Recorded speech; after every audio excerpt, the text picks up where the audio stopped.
Je ne sais pas si Messi ou Maradona ou même Pelé étaient aussi forts que l'est actuellement Lamine Yamal. Hey! Moi qui pensais que Retafe était la pire équipe de la Liga, je viens de découvrir, Deportivo Alavés. Cette équipe, en première mi-temps et quasiment pendant toute la deuxième mi-temps, a été ignoble.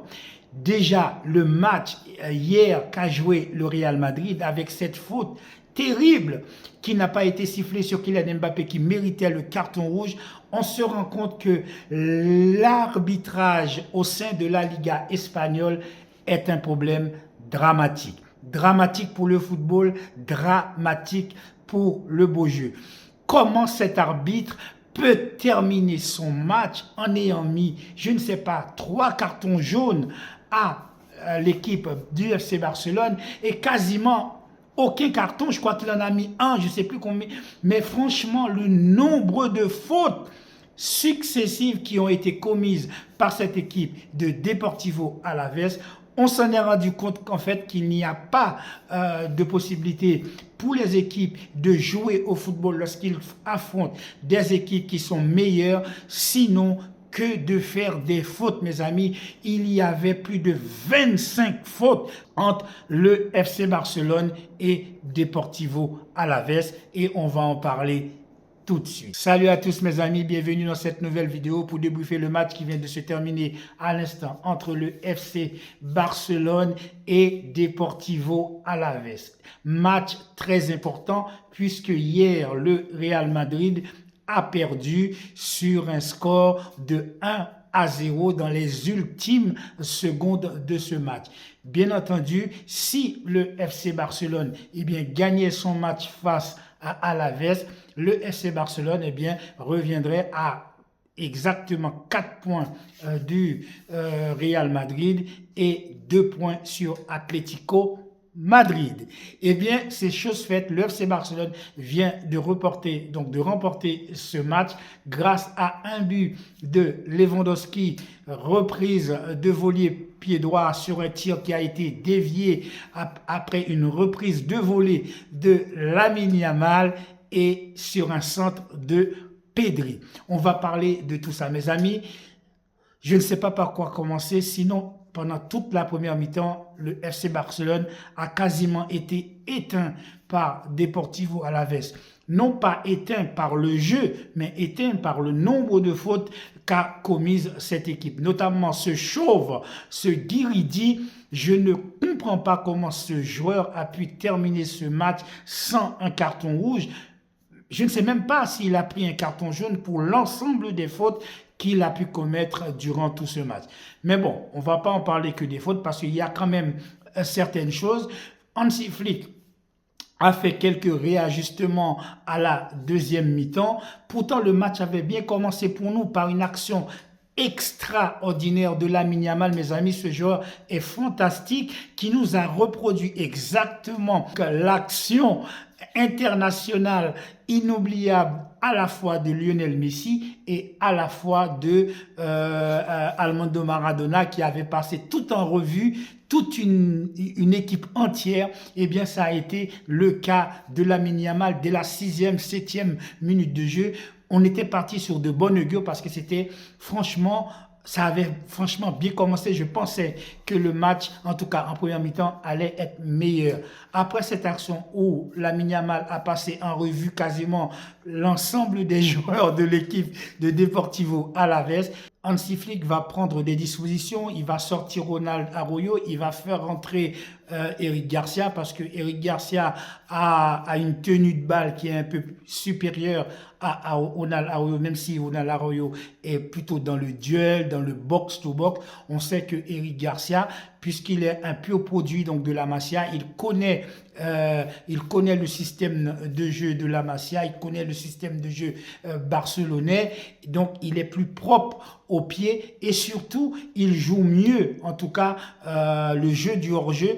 On voit qu'avec Eric Garcia, par exemple, Deportivo Alavés a été hors-jeu presque 10 fois, même 11 fois pendant tout le match. Alors qu'on sait que les matchs précédents, à chaque fois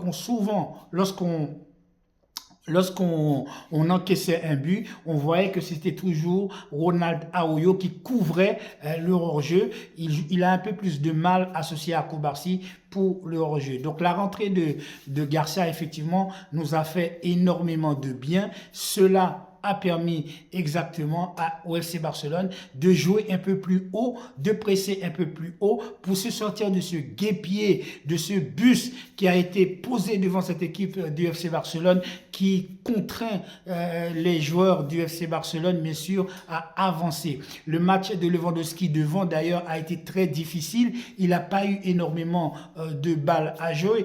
La seule action sur laquelle il va être vraiment où il va être vraiment efficace, ça va être sur le but, sur ce fameux transversal à la fois de Pedri, reprise de volée de Lamine Yamal qui va être dévié et but de Lewandowski. On va se poser un petit peu pour parler à la fois de Lamine Yamal et à la fois de Pedri, mes amis. Mais Lamine Yamal déjà, comment on peut être aussi fort à 17 ans?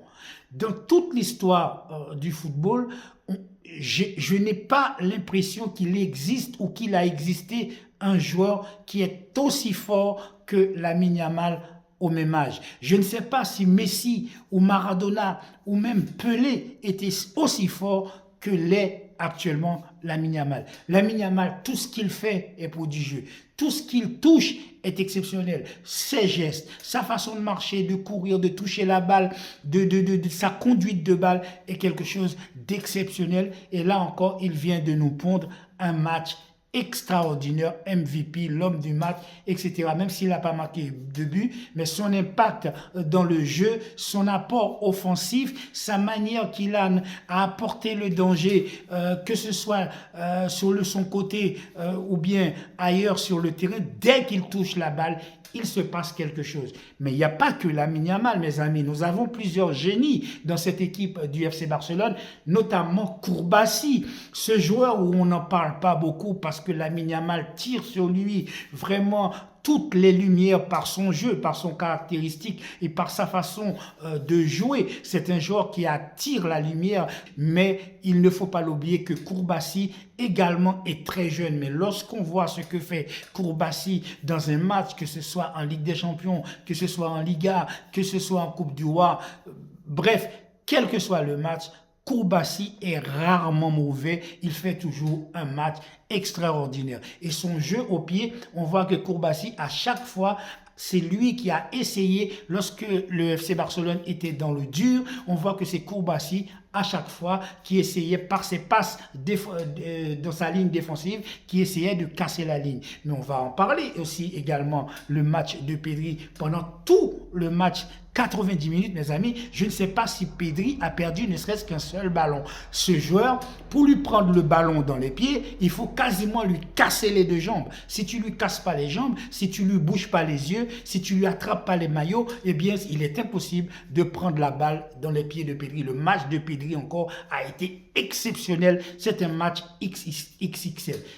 Pedri a fait un masterclass, mais ce n'est pas que dans ce match que Pedri a fait un masterclass. Dans les matchs précédents également, il avait déjà fait un masterclass. Et on en parle également, mes amis, de la rentrée de Frenkie de Jong. Frenkie de Jong est redevenu le joueur qu'on aime, le joueur offensif qui a la tenue de balle, qui tient le ballon, qui est capable de trouver des lignes de passe, des lignes de centre extraordinaires et aussi son apport défensif dans le cœur du milieu de terrain du FC Barcelone, eh bien, ça fait beaucoup de bien.